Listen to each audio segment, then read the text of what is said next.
Student violence and indiscipline are becoming a serious issue.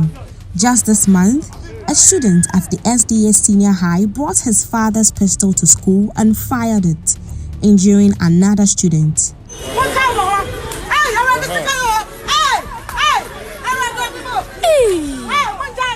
A violent clash between students of Kimbu Senior High and Accra High School has only added to the turmoil.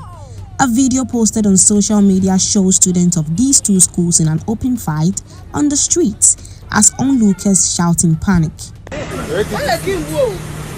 Hey!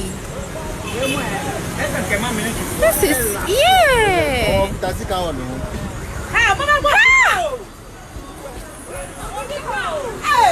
the hell? What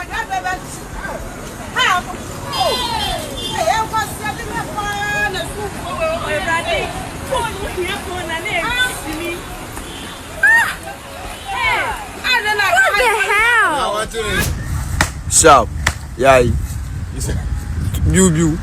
Also at Accra Academy, a senior student was caught on video mercilessly lashing a junior with a machete, an alarming act of violence that only highlights the growing indiscipline in our schools.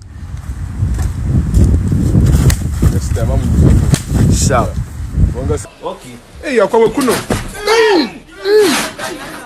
These are just a few examples of the widespread violence and disrespect that is increasingly troubling schools and society as a whole. Eunice, who chooses to remain anonymous, is a food vendor and mother.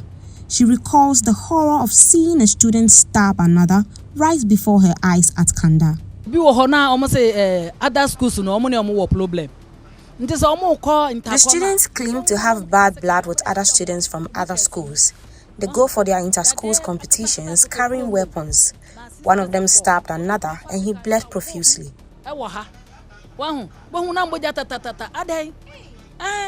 Amidst this crisis, hope emerges. For the past 3 months, the Zongo Youth for Discipline initiative, led by the Nima police commander, has been actively engaging with students. The goal? To educate and mentor them, helping them choose a positive path for their future. What started in senior high schools has now expanded to junior high schools, reaching more young people who need guidance. As a commander at the Nima command, I noticed that once too many times when we have youth indulging in indisciplined behavior, such as student clashes within our constituency or our municipality, and the use of weapons, group attacks. When something happens to one goes to call his friends and they attack one party. And it is becoming something, and we had to do something about it. So then this group was formed. We went to schools, we spoke to the students. We don't do violence. We spoke to them with discipline. We want them to replicate the way we are behaving. But we are very stern. At Kotobabi 7 Junior High School, the team engages students during a career fair and a send-off ceremony for their head teacher.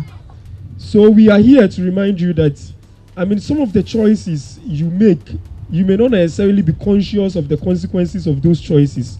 But those decisions that you are making, those little decisions that you are making, could lead you into an endeavor you don't want to go into.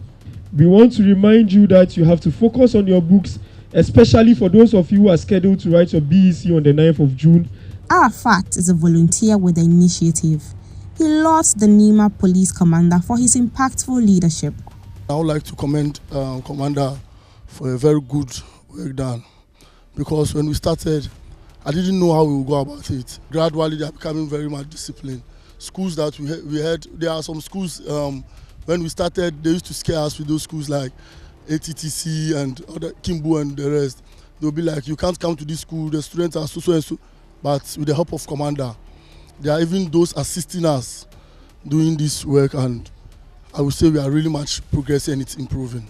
This is Kanda Mobile, an area once known for truancy and loitering. Today, it's quiet and empty, a stark contrast to the chaos that once defined it. They usually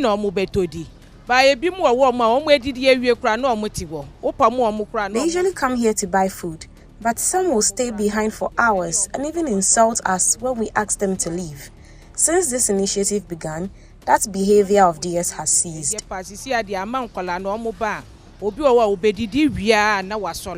Thanks to the initiative, cases of indiscipline and hooliganism have dropped significantly in the Nima metropolis. Community leaders believe that expanding this program nationwide could address similar concerns in other parts of the country.